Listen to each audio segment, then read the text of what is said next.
You are seated on a park bench, minding your own affairs, awaiting your husband.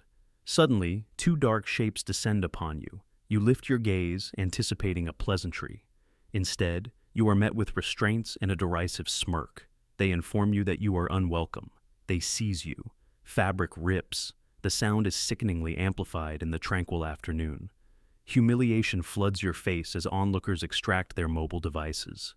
However, what these authorities fail to comprehend is that the dark vehicle approaching the curb does not carry reinforcements. It transports the state's chief executive and the woman they have just apprehended, his spouse.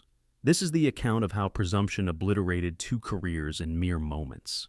It occurred on a Tuesday in early October, the kind of day when the air in Chicago possesses a crispness that feels sharp enough to fracture. Yet, the sun still retains the residual warmth of late summer. Highland Park was bathed in a luminous golden hue. Leaves, just beginning to transition to shades of russet and gold, danced across the paved pathways for Dr. Lydia Sterling. This afternoon was intended to be a rare interlude of serenity. At 42 years of age, Lydia carried herself with an understated elegance that required no ostentation. She was attired in a cream-colored cashmere midi dress that gracefully accentuated her figure, complemented by a camel trench coat draped elegantly over her shoulders. It was an expensive ensemble, specifically vintage Celine, but it did not overtly proclaim opulence. Rather, it exuded refined taste. She occupied a wrought iron bench near the duck pond, consulting her timepiece, a Cartier tank, a gift from her husband on their 15th anniversary. She was awaiting Elias. Elias Sterling was not merely her husband. He was the recently elected governor of Illinois. They had operated on minimal reserves for the preceding 6 months of the electoral campaign. Endless formal dinners, speeches, the interactions with the public, and handshakes. Today marked their first scheduled private rendezvous in weeks. Elias had pledged to subtly detach himself from his security detail, or at least maintain them at a distance, enabling them to enjoy a coffee and a stroll through the park like ordinary citizens. Lydia took a sip of her latte, the foam clinging slightly to her lips. She wiped it away with a napkin, her eyes surveying the nearby playground, where children's joyous screams filled the air. She smiled. It was a beautiful tableau, yet beauty, as Lydia knew all too well, often concealed unpleasant realities. She did not initially notice the patrol vehicle.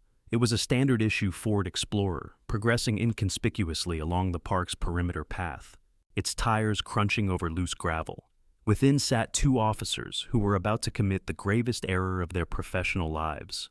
At the wheel was Officer Greg Patterson. Patterson was a 20-year veteran of the force, but not the sort who commanded genuine respect. He was the type who had plateaued at the rank of sergeant due to behavioral issues, and a file of excessive force complaints so substantial it could serve as a doorstop. He was a man who believed the insignia on his chest granted him dominion over anyone he deemed suspect. In the passenger seat was Officer Shelley Higgins, a rookie. She was 24 years old, eager to impress, and regrettably, highly susceptible to influence. She looked up to Patterson as a mentor, mistaking his cynicism for seasoned wisdom. Quote, _0__, Patterson grunted, decelerating the vehicle to a crawl. He extended a thick, sausage-like finger towards the bench by the pond. Higgins narrowed her eyes. The lady on the bench? Yeah, the lady on the bench, Patterson mimicked, rolling his eyes. What is she doing? Enjoying coffee? Higgins suggested. Perhaps she's loitering, Patterson corrected. And look at her. Does she appear to reside in this postal code? Higgins hesitated. Highland Park was an affluent area, predominantly Caucasian. The woman on the bench was black. She was attractive, composed, and fashionably dressed. But to a man like Patterson, these particulars did not register. All he perceived was an individual who did not align with his preconceived notion of the neighborhood's inhabitants. Quote, _1___, Higgins ventured weakly. Quote, _2__, Patterson stated, his voice descending to a conspiratorial growl. We've received reports of illicit transactions occurring near the pond, high-profile dealers meeting their clientele. She's sitting there, glancing at her watch, surveying the surroundings. She's anticipating the delivery. This was a fabrication. There had been no reports of narcotics activity in this particular park for several months, but Patterson was bored, and he was a man who required the sensation of authority to feel vital. "Let's go have a conversation," Patterson declared, shifting the car into park. Lydia did not look up as the heavy boots crunched on the pavement. She was composing a text message to Elias. "I'm by the Ducks. Don't keep me waiting, Governor." A shadow fell across her phone screen. "Afternoon," a voice boomed. It lacked any cordiality. It was the tone of a man demanding subservience. Lydia looked up, squinting against the glare of the sun. Two police officers stood before her. The male officer was large, his face ruddy, his thumbs hooked into the pockets of his tactical vest. The female officer appeared apprehensive, her hand hovering near her sidearm. "Good afternoon, officers," Lydia responded politely. Her voice was steady, the voice of a woman who had lectured on political science at the University of Chicago for a decade before assuming the role of the state's first lady. She did not rise. She felt no imperative to do so. Quote, Patterson inquired. He did not ask. Quote, 6, He immediately proceeded to a residency check. Lydia paled slightly. This was a question she had encountered before in retail establishments, in hotel lobbies, and even within her own neighborhood. It was the question that subtly conveyed quote, 7 quote, 8 Lydia stated, deftly circumventing the direct question. Quote, 9 quote, 10 Patterson repeated, stepping closer. He encroached upon her personal space, his shadow completely enveloping her. ID. Lydia sighed. A palpable mixture of weariness and annoyance arose within her.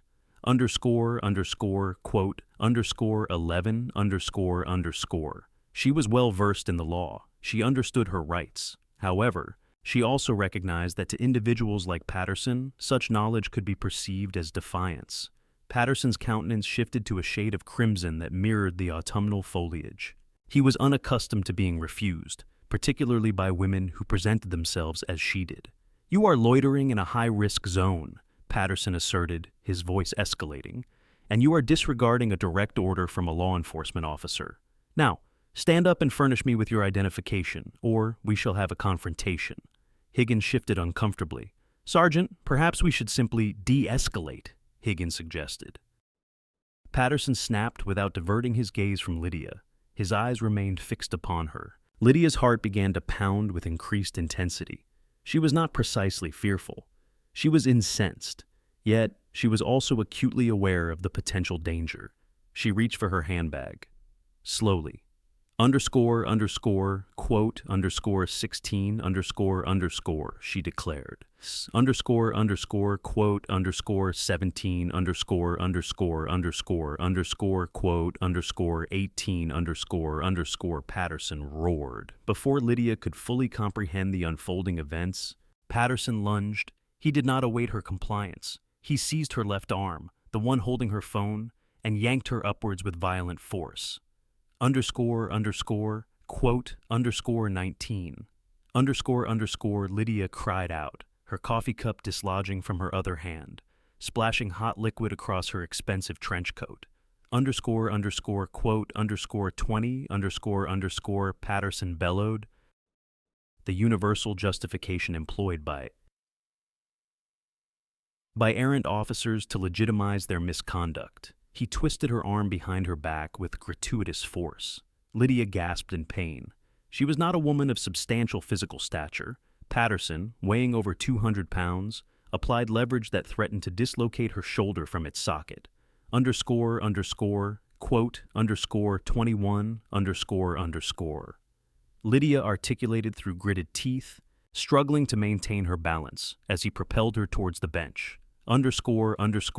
Quote, 22, quote, 23, Patterson spat, pressing her face down towards the coarse surface of the bench. Quote, 24, Higgins moved forward, appearing terrified but adhering to her training. She reached for Lydia's other arm. "Please," Lydia implored, her gaze fixed on the younger officer. "My name is Lydia Sterling. My husband is Elias Sterling. Kindly listen." Higgins froze. The surname resonated. "Sterling, the governor, she's fabricating," Patterson barked. He grasped Lydia's other wrist, and then it transpired. As Patterson yanked Lydia's arms back to secure her with handcuffs, his boot caught the hem of her dress. The delicate vintage cashmere, snagged between his heavy tactical boot and the force of his pull, could not withstand the strain. The resulting sound was sharp and resonant. The dress tore from the slit all the way up the thigh, exposing her leg and undergarment. The park fell silent. A mother pushing a stroller halted. A jogger removed his earbuds. People began to turn their heads. Mobile phones were raised.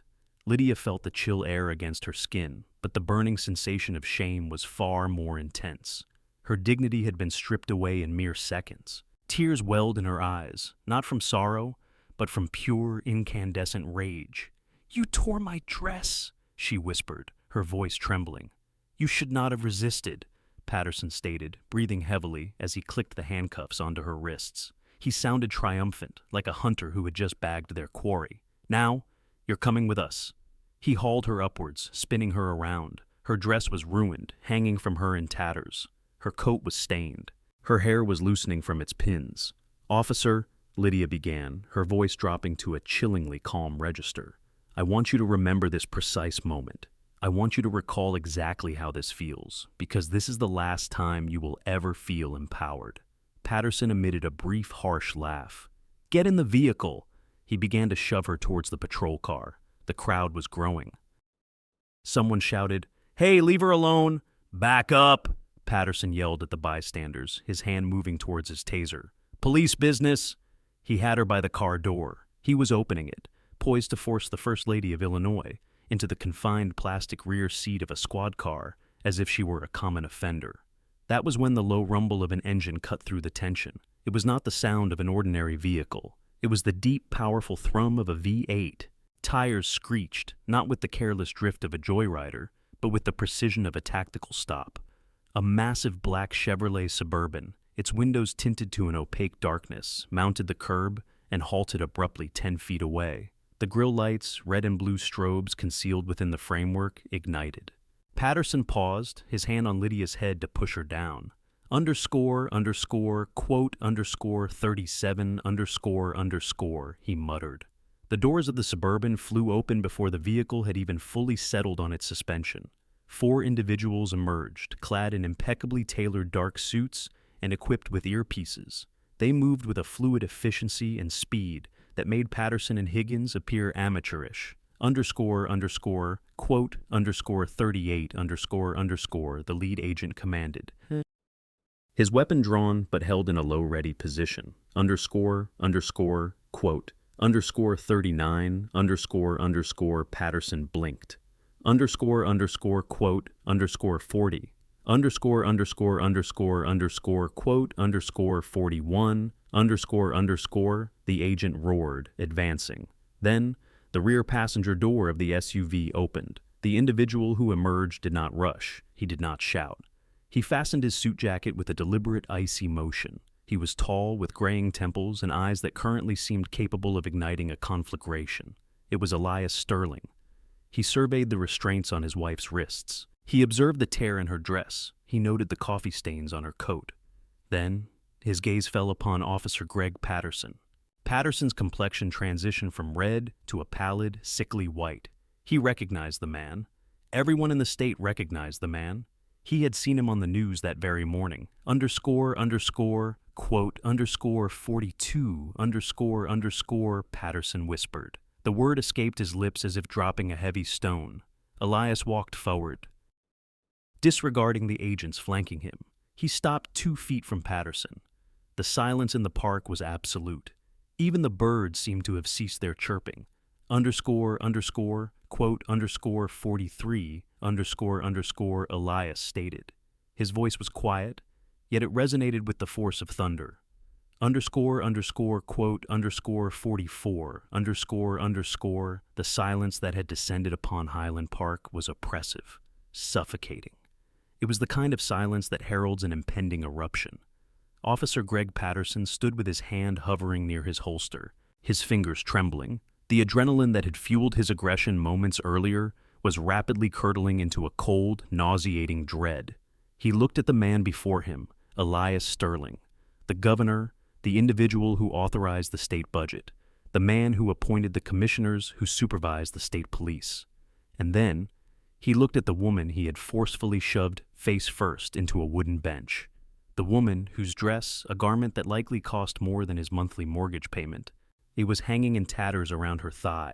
Quote, 45, Elias continued, his voice dangerously low. He did not raise his voice. Elias Sterling was a former prosecutor. He understood that true authority did not necessitate shouting. Quote, 46, Patterson's mouth opened and closed like a stranded fish. Governor, I wasn't aware. She refused to identify herself. Is that a criminal offense? Elias inquired, taking another step closer.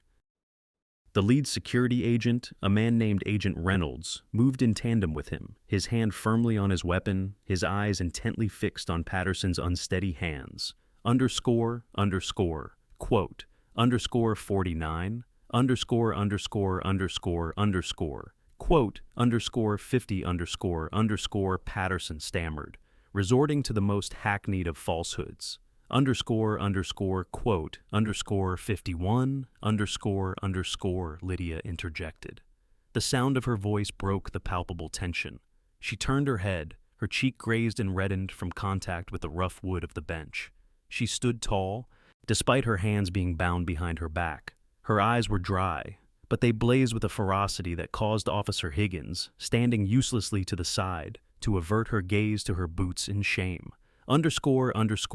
Quote, 52, Lydia repeated, her voice slicing through the air. Quote, 53, quote, 54, Elias commanded. He did not direct his words at Patterson. His gaze was fixed on Agent Reynolds. Reynolds did not hesitate. He moved past Patterson, shouldering the larger man aside as if he were constructed of cardboard. Patterson stumbled backward, his face flushing a deep purple. Quote, 55, Patterson began, his ego attempting a desperate resurgence. Quote, 56, Reynolds stated, his voice flat and metallic. Quote, 57, Patterson's mouth snapped shut. He observed as Reynolds produced a universal handcuff key. With a gentle click, the metal restraint sprang open. Lydia immediately rubbed her wrists. Deep red indentations marked where the metal had bitten into her skin. Elias was by her side in an instant. He removed his suit jacket and draped it around her shoulders, shielding the tear in her dress from the prying eyes of the crowd and the camera phones that were still capturing every second. Quote, 58, Elias whispered, his hands trembling slightly as he touched her face. Quote, 59, Lydia replied, her voice unwavering. Quote, 60, She then turned back to face Patterson. The dynamic had irrevocably shifted. 5 minutes prior, he wielded the authority of the state. Now, he was merely a bully in a polyester uniform, confronting the formidable wrath of the governor. Quote, 61, Lydia demanded. She did not request it. Patterson hesitated. Quote, 62, quote, 63, Elias roared, losing his composure for the first time. The shout reverberated off the trees, causing the onlookers to flinch. Quote, 64, Patterson muttered, his eyes fixed on the ground. Quote, 65, Lydia looked at Higgins. underscore underscore quote underscore 66 underscore underscore underscore underscore quote underscore 67 underscore Higgins squeaked, tears welling in her eyes. Underscore underscore quote underscore 68 underscore underscore underscore underscore quote underscore 69 underscore Lydia stated coldly. Sirens began to wail in the distance. Not a single car, not two, but it sounded as though the entire precinct was converging on the park. The governor's security detail had, quite obviously, issued a distress call. An officer requiring assistance was one matter. The governor being threatened by local law enforcement was an entirely different level of emergency. Within 2 minutes, 3 additional Highland Park patrol cars skidded to a halt. The watch commander and Lieutenant Miller emerged from the lead vehicle. He was a conscientious officer, a man who had strived to reform the department for years. And upon witnessing the scene, the governor's black SUV, the state police detail with weapons at the ready, and his own Sergeant Patterson appearing like a cornered rat, he looked as though he might suffer a cardiac event. Miller rushed over, breathless. Underscore underscore quote underscore 70 underscore underscore underscore underscore quote underscore 71 underscore Elias stated, pointing a finger at Patterson that carried the weight of a loaded weapon. Underscore underscore quote underscore 72 underscore Miller turned to Patterson. The lieutenant's face was a mask of disbelief and fury. He was aware of Patterson's problematic nature. He knew about the previous complaints. Underscore quote underscore 73 underscore Miller demanded. Underscore quote underscore 74 underscore Patterson lied, his voice regaining some of its bluster now that his superior was present. Underscore quote underscore 75 underscore quote underscore 76 underscore Lydia corrected, pulling the jacket aside to expose the ruined cashmere. Underscore quote underscore 77 underscore Lieutenant Miller surveyed the damaged dress. He observed the crimson marks on the First Lady's wrists. He noted the assembled crowd of approximately 50 individuals, their iPhones held aloft, live streaming the entire event to Instagram and TikTok. He understood in that moment that his department was on the precipice of utter ruin. Patterson, Higgins, Miller stated, his voice low and menacing. Surrender your weapons and badges immediately. What? Patterson gasped. Lieutenant, you cannot be serious. You are going to side with them solely because of their status. That is politics. I am siding with the law, you imbecile, Miller bellowed. You physically accosted the First Lady because she was seated on a bench. Hand over the weapon.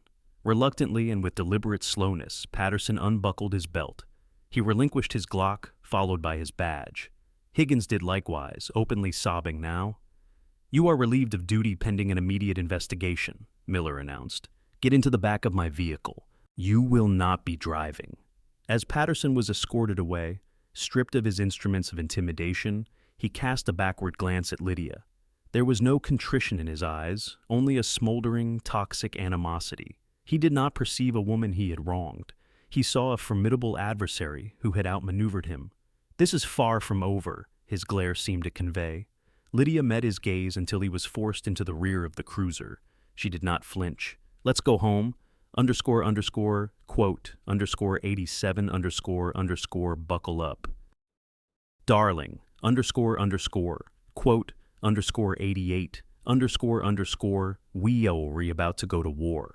The journey back to the governor's mansion in Springfield typically spanned a 3-hour duration, but the security detail compressed it into 2.5, clearing traffic with their lights and sirens. The interior of the SUV was hushed, save for the hum of the tires and the incessant buzzing of mobile phones.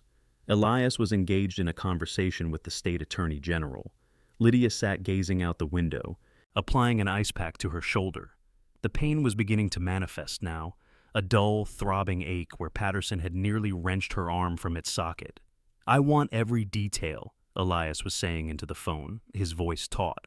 I want his disciplinary record. I want his body camera footage. I want the dash cam footage. I want to know what he consumed for breakfast. If there is a single aberrant detail in this man's history, I want it unearthed. Quote, quote underscore 91 underscore underscore. The doctor is meeting us at the residence. We need to document the injuries dot underscore underscore quote underscore 92 underscore underscore. I am fine. Elias underscore underscore quote underscore 93 underscore underscore. You are not fine. You were assaulted dot underscore underscore quote underscore 94 underscore underscore Lydia comma. I intend to dismantle him. I'm unconcerned with appearances. The police union holds no sway over me. I will utterly annihilate his professional life. Dot underscore underscore quote underscore 95 underscore underscore. No comma. You will not underscore underscore quote underscore 96 underscore underscore. What do you mean? Lydia underscore underscore quote underscore 97 underscore underscore. If you pursue him like a scorned spouse, they will twist it. They'll frame it as the governor exploiting his authority to victimize a common officer. They'll paint me as an out-of-touch elitist who provoked the encounter. We cannot act solely on emotion. Elias, we must be strategic. Dot underscore underscore quote underscore 98 underscore underscore. The video has garnered 2 million views. CNN has just covered it. This transcends our personal situation. It represents every woman who has faced injustice on that bench and lacked a governor in a black SUV to intervene. Dot underscore underscore quote underscore 99 underscore underscore. They confiscated my firearm, Frank. Underscore underscore quote underscore 100 underscore underscore Miller disarmed me right there in front of the public, in front of asterisk. Her asterisk dot underscore underscore quote underscore 101 underscore underscore. Take it easy. Greg, Miller is a politician. He panicked. We have established protocols. You have rights dot underscore underscore quote underscore 102 underscore underscore. She's the governor's wife. They'll make an example of me dot underscore underscore quote underscore 103 underscore underscore. She was a suspect, resisting lawful orders underscore underscore quote underscore 104 underscore underscore. That's the narrative we must establish. Tell me, what did you observe? Patterson scowled. I saw her seated there. She appeared suspicious. I requested identification. She refused. Ali pressed further. Did she make any threatening movements? Patterson paused, the scene vivid in his memory. Lydia had been reaching for her purse to retrieve her phone. She reached into her bag, Patterson stated slowly. I had no idea what she possessed. It could have been a weapon. I took action to neutralize the potential threat. Ali offered a chillingly practiced smile. Precisely. You perceived a threat to your safety. She was uncooperative. She reached for a concealed item, and you employed standard containment procedures. The tearing of the dress was unfortunate collateral damage resulting from her resistance. But the video, Patterson interjected. The video commences after you initiated the apprehension, Ali stated. It does not depict the suspicious behavior that preceded it. It omits the perceived threat. It is presented without context. Ali rose. I will issue a formal statement. We will control this situation. We will portray you as a diligent veteran officer performing his duties, and her as an entitled political consort who believed herself exempt from the law. We will leverage the war on police sentiment. Conservative talk show hosts will embrace it. By tomorrow morning, half the state will consider you a martyr. Patterson leaned back, a slow grin spreading across his face. He found the prospect appealing. 2 hours later, Lydia was seated in the sunroom of the governor's mansion. The physician had just departed. She was diagnosed with a sprained rotator cuff and severe bruising on both wrists. Elias entered, his countenance ashen, holding a tablet. You must see this, he said softly. Lydia took the device. It contained a press release from the police union. The headline blared, Officer Safety Paramount in Highland Park Incident. The accompanying text was a masterclass in gaslighting. It read, Sergeant Patterson, a distinguished 20-year veteran, approached an individual exhibiting suspicious activity consistent with reported drug distribution in the vicinity. Upon requesting identification, the individual became verbally aggressive and made a sudden movement towards a bag. Fearing a potential weapon, Sergeant Patterson employed the minimum necessary force to detain the subject. It is regrettable that the subject was identified as the First Lady. However, the law applies universally. We stand in solidarity with our officer against unwarranted political persecution.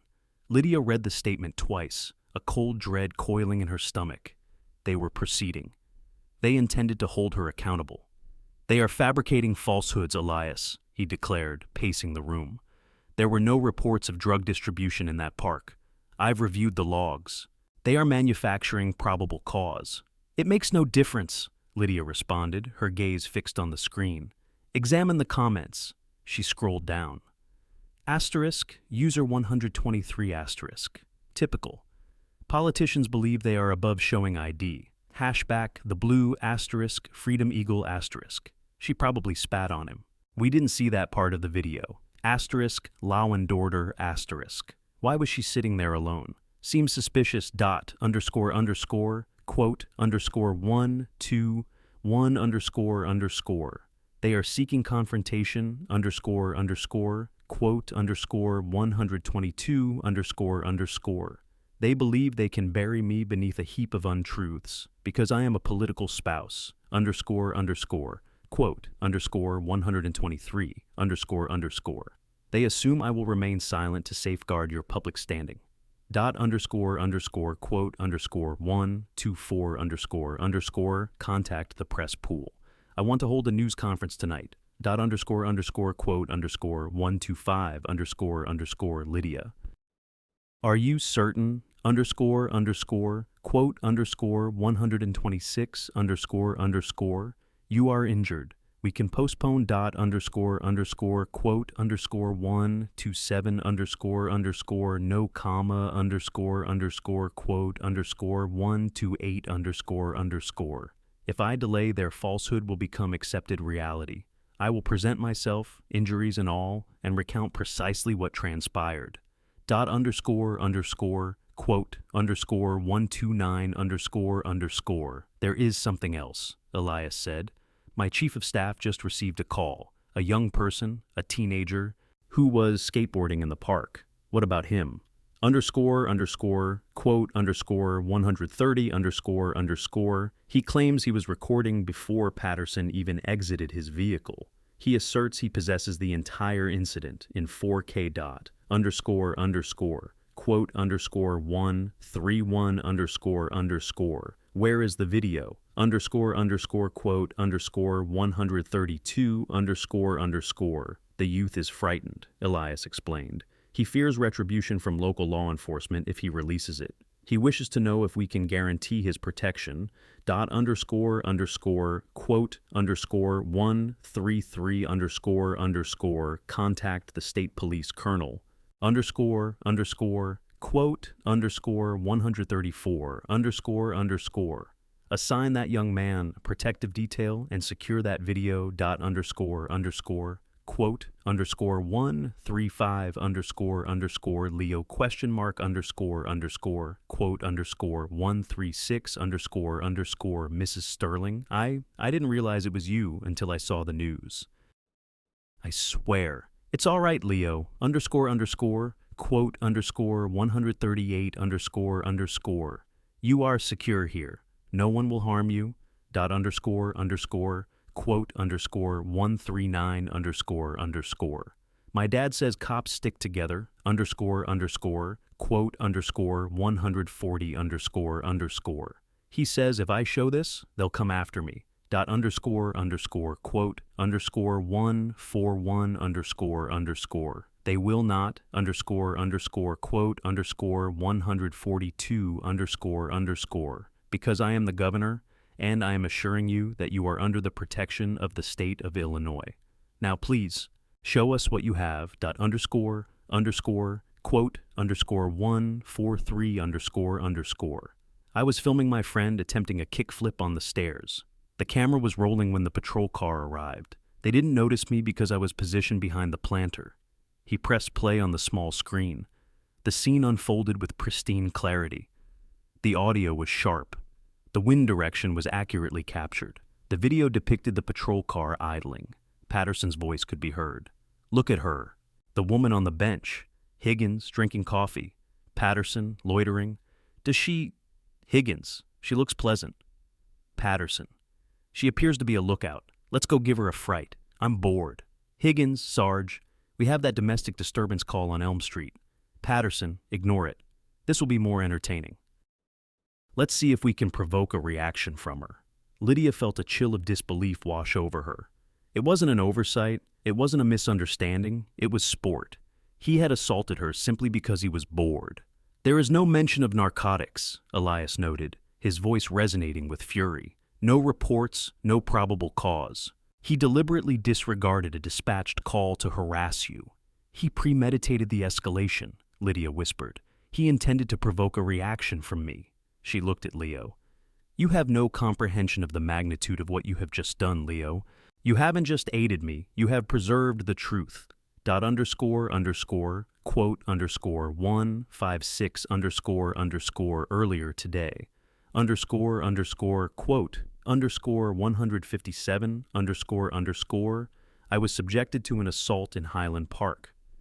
The Fraternal Order of Police has issued a statement alleging that Officer Patterson acted out of concern for his safety, suspecting me of involvement in drug activity. They contend that I was the aggressor. Quote _ 158 They lied. Quote _ 159 Here comes the emotional appeal. Quote _ 160 I am not requesting your belief. Quote _ 161 I am requesting that you witness this. Quote _ 162 Does she look like she lives in this zip code? Let's go give her a fright. I'm bored. Quote _ 163 Officer Patterson was not afraid. He was entertained. Quote _ 164 And Mr. Ali quote _ 165 You issued a statement with full knowledge of its falsity. You slandered a victim to shield a perpetrator. You did not merely defend a rogue officer. You became an accessory and an accomplice to his transgression. Quote _ 166 We are initiating criminal proceedings against Greg Patterson for assault, battery, unlawful confinement, and deprivation of civil rights. Furthermore, we are launching an independent inquiry into the Highland Park Police Department and the union's established practice of concealing misconduct. If you are an upstanding officer, you have nothing to fear. However, if you are Greg Patterson, you should be exceedingly apprehensive. Ali turned and fled the room, the cameras swiveling to capture his retreat. He resembled a rat abandoning a sinking vessel. The prevailing narrative had not merely shifted, it had been annihilated. If the preceding day had been a storm, the following morning was a hurricane. Greg Patterson awoke in his modest suburban residence, not to the chirping of birds, but to the resounding thud of fists pounding on his front door. Groggily, he checked his phone. It was dead. He had switched it off due to the death threats, but even his landline was ringing incessantly. He pulled back the curtain of his bedroom window. His front lawn was swarming, not with reporters, though they were present on the sidewalk, but with state troopers. Greg Patterson, a voice boomed from a megaphone. This is the Illinois State Police. We have an arrest warrant for you. Come out with your hands raised. Patterson froze. He fumbled with his jeans, his hands shaking so violently he could barely zip them. Karen! He yelled for his wife. Karen was absent. On the kitchen counter, he discovered a note. Asterisk. Greg, I saw the video. You told me she attacked you. You told me you were the victim. I can't continue this. I'm taking the children to my sisters. Do not call. Patterson stared at the note, his stomach plummeting. He had always portrayed himself as the strong figure at home, the one who demanded respect. Now his wife had seen him for what he truly was, a bully who derived pleasure from inflicting harm on women. The pounding on the door intensified. Boom, boom, boom! Open the door, or we will breach. Patterson opened the door. He stepped onto his porch barefoot. The flash of cameras was blinding. The click of shutters sounded like 1,000 crickets. He saw his neighbors standing on their lawns, observing.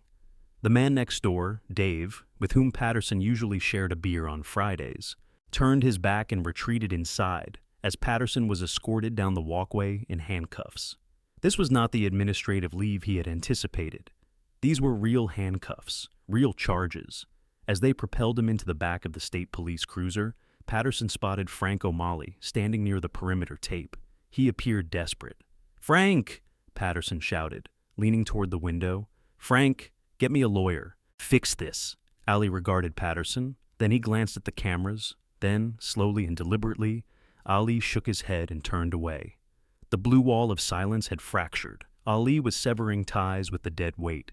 Patterson sat in a metal chair at the state police headquarters.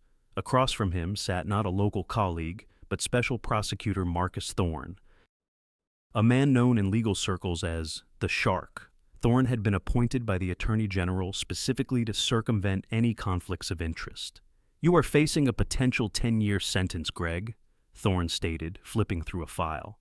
"Aggravated battery in a public place, official misconduct, filing a false report. And given that you violated her civil rights under color of law, federal authorities are also showing interest. That translates to federal prison." "No possibility of parole," Patterson was perspacing. "It was a mistake. I believe she was a suspect." "We have the video, Greg," Thorne replied without looking up. "We know you were bored. We know you disregarded a domestic violence call, a woman actually in distress, to harass a woman having lunch. That establishes malice." Thorne leaned forward. "But here's the crucial element. I'm not solely interested in you. You are finished. You are ruined. I want the individuals who assisted you in fabricating that report." Patterson blinked. "What?" "The report you submitted," Thorne clarified, "the one claiming she reached for a weapon. You did not compose that document alone. The timestamp indicates it underwent 3 edits after you were in custody. Who logged in under your credentials, Greg?" "Who instructed you on what to state?" Patterson hesitated. He remembered sitting in the break room. He recalled O'Malley dictating the words. "Write that she was aggressive. Write that you feared for your life." "If I cooperate," Patterson croaked. "If you cooperate," Thorne responded, "perhaps you serve 5 years instead of 15. Perhaps you can be housed in a facility closer to your children, should they ever wish to see you again." Patterson contemplated Ali turning his back on him at his residence. He recalled the union abandoning him to his fate. "It was Ali," Patterson whispered. "Frank O'Malley. He told me to lie. He entered the report himself, using my login. He said we had to discredit her before the media caught wind of it." Thorne smiled, a terrifying expression. "That is precisely what I needed." While Patterson was confessing, Lydia was back in Highland Park. This time, however, she was not alone, nor was she on a bench. She stood at a podium in the center of the park, surrounded by a throng of supporters numbering in the thousands. People held aloft signs: "Justice for Lydia," "End qualified immunity." "We are watching." Lydia gazed out at the sea of faces. Her arm remained in a sling, a tangible reminder of the violence. "They attempted to break me," she told the assembled crowd, her voice amplified across the green expanse. "They sought to wield their badges as shields and their falsehoods as weapons. But they overlooked one fundamental truth." She paused. "The truth carries more weight than a badge." The crowd erupted in cheers. "Today," Lydia continued, "Governor Sterling is signing an executive order. From this day forward, within the state of Illinois, any officer found to have deactivated their body camera or falsified a report will face immediate dismissal and forfeiture of their pension." The roar of approval was deafening, but the karmic retribution was not yet complete. As Lydia stepped down, her phone vibrated. It was a news alert. "Breaking. Police Union Representative Frank O'Malley indicted for conspiracy and obstruction of justice." Lydia smiled. She showed the phone to Elias. "Dominoes," Elias remarked, kissing her forehead. "More than just dominoes," Lydia replied, watching the leaves drift in the park where her life had irrevocably changed. "We are cleaning house." But as they walked toward the car, Lydia halted. She noticed a young woman standing near the edge of the crowd. The woman appeared hesitant, apprehensive. She held a small notebook. Lydia recognized that look. It was the expression of someone possessing a story but lacking a voice. Lydia approached her, disregarding the protests of her security detail. "Hello," Lydia said. The woman looked up, tears welling in her eyes. "Mrs. Sterling? That Officer Patterson? He arrested my brother last year. He claimed my brother had drugs." My brother did not. But we had no video. My brother is in prison. Lydia felt a chilling realization. Patterson had perpetrated such acts before. Of course he had. Monsters do not materialize spontaneously. They evolve. Lydia turned to Elias. We are not finished. What do you mean? Elias inquired. We are going to review every single arrest Greg Patterson has made over the past 20 years, Lydia stated, her voice hardening like steel. We are going to unseal every cage he has locked. This is no longer solely about my torn dress. It concerns everyone he has imprisoned. The harsh karma was transitioning from personal retribution to a systemic purge. The weeks following Patterson's apprehension were far from tranquil. They represented a reckoning. Lydia Sterling had made a commitment to the weeping woman in the park, and she was a woman of her word. The governor's office, exercising emergency executive authority, authorized the establishment of the Patterson Task Force. This was a team comprising 10 independent forensic auditors and defense attorneys whose sole mandate was to exhume the professional history of Sergeant Greg Patterson. What they unearthed was a veritable graveyard of justice. In a windowless room within the Capitol, boxes of files were stacked from floor to ceiling. Lydia, despite her responsibilities as First Lady and her recovering shoulder, dedicated hours each day to this endeavor. She worked alongside the legal team, poring over arrest reports spanning 2 decades. Observe this, David Chen, the lead attorney, remarked one afternoon, sliding a file across the table. 208, a traffic stop. Patterson alleged that the driver, a 19-year-old college student named Marcus Cole, assaulted him. The dash cam malfunctioned. Cole received 3 years. He forfeited his scholarship.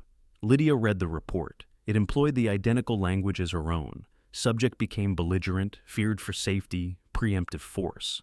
It was a template, a copy-and-paste justification for brutality. Get Marcus Cole on the phone, Lydia commanded, her voice quivering with suppressed rage, and summon the judge who rendered his sentence.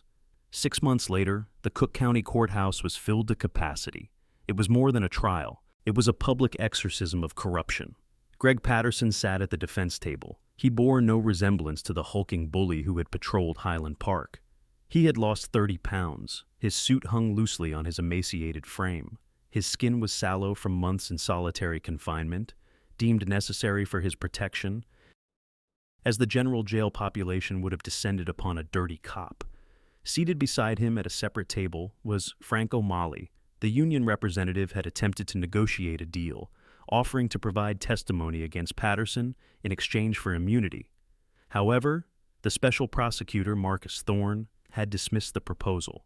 Thorne stated to Frank, "Your testimony isn't necessary. We possess the electronic correspondence and the access records. Crucially, we have evidence of you directing him to fabricate information, __quote_2 14__.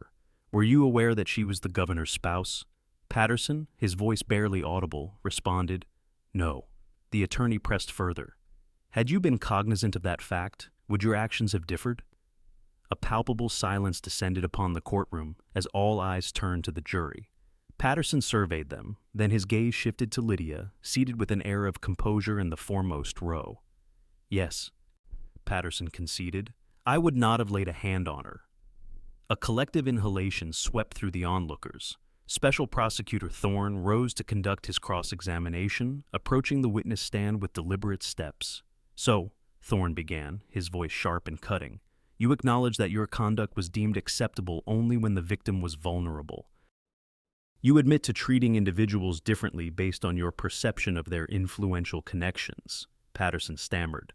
"That is not what I intended." Thorne's voice boomed, his hand striking the railing for emphasis. "That is precisely what you meant. You are not a guardian of the public, Mr. Patterson. You are a predator who preys solely upon those you believe cannot retaliate. However, you selected the wrong victim." Thorne then addressed the jury directly.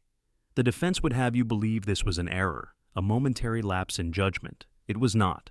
This was a modus operandi, a 20-year career founded upon the exploitation of individuals who lacked the ability to contact the governor, find him guilty. Not solely for Lydia Sterling, but for Marcus, for Jamal, and for every person who ever experienced apprehension upon seeing his badge." The jury deliberated for less than 3 hours. As the foreman rose, Patterson closed his eyes. We, the jury, find the defendant, Gregory Patterson, guilty on all charges: aggravated battery, official misconduct, perjury, and deprivation of civil rights. The presiding judge, a formidable woman named Justice Halloway, peered over her spectacles at Patterson. "Mr. Patterson," she declared, "you took an oath to uphold and protect. You weaponized it for harassment and destruction. You are a profound dishonor to the badge you wore." She brought her gavel down. "Sentencing is scheduled for next week. The defendant is remanded to custody." As uniformed officers approached to apprehend Patterson, utilizing the identical standard-issue restraints he had imposed upon countless others, he cast a glance back towards the gallery. His eyes met Lydia's. He detected not animosity in her gaze, but something far more unsettling, a sense of commiseration. Her resentment had dissipated, rendering him too insignificant for her continued anger. He was merely a problem she had resolved. "Frank!" Patterson cried out as he was led away, turning his ire upon his accomplice. "You promised you'd handle this. You deceitful man, quote, _230, the right of the people to be secure in their persons, houses, papers, and effects, against unreasonable searches and seizures, shall not be violated, quote, _2231, in honor of the voices that were finally heard. Quote, _232, It, quote, beautiful." Elias murmured. "It's essential, quote, 234, good afternoon, Governor, quote, 235, we merely wish to express our gratitude, quote, 236, gratitude for what? Quote, 237, for the changes. Quote, 238, the officers of the old guard, like Patterson, made it exceedingly difficult for the rest of us to perform our duties honorably. They fostered public animosity towards us. Their removal has afforded us an opportunity to genuinely reintegrate into the community, quote, 239, simply perform your duties with integrity, officer. That is all that is requested of you, quote, 240, we will, mom, quote, 241, quote,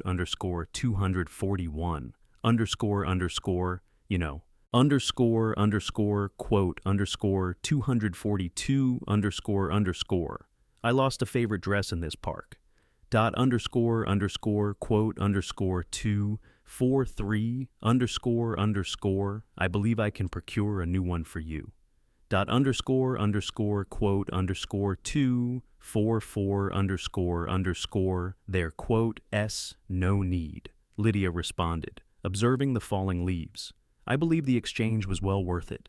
She inhaled deeply the cool autumn air. It carried a sweet aroma, the scent of justice. The shadows had receded, and the sun now bathed Highland Park. For the first time in a considerable period, the silence was not oppressive, but serene. The narrative of Lydia Sterling transcends the incident involving a damaged garment or a discourteous law enforcement officer. It serves as a stark admonishment that unchecked authority inevitably devolves into despotism. Officer Patterson harbored the conviction that his badge conferred upon him the prerogative to delineate who belonged and who did not, based solely on prejudice and arrogance. He misconstrued silence as timidity and politeness as subservience.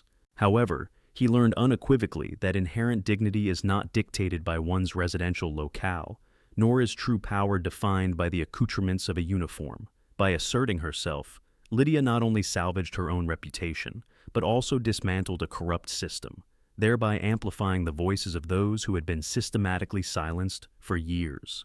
The karmic retribution meted out to Patterson was not merely punitive, it was the inevitable consequence of a career built upon deceit. Ultimately, the truth did not simply surface, it resonated with overwhelming force. What a compelling chronicle of vindication. If this account of justice and retribution served with cold precision has met your satisfaction, kindly engage the like button, as it significantly aids the channel's growth. Please consider sharing this video with individuals who would benefit from witnessing arrogance confronted, and subscribe to ensure you do not miss any future narratives. We release new dramas weekly. Thank you for your viewership, and always remember to extend respect to everyone, for one can never ascertain the identity of the individual with whom they are conversing.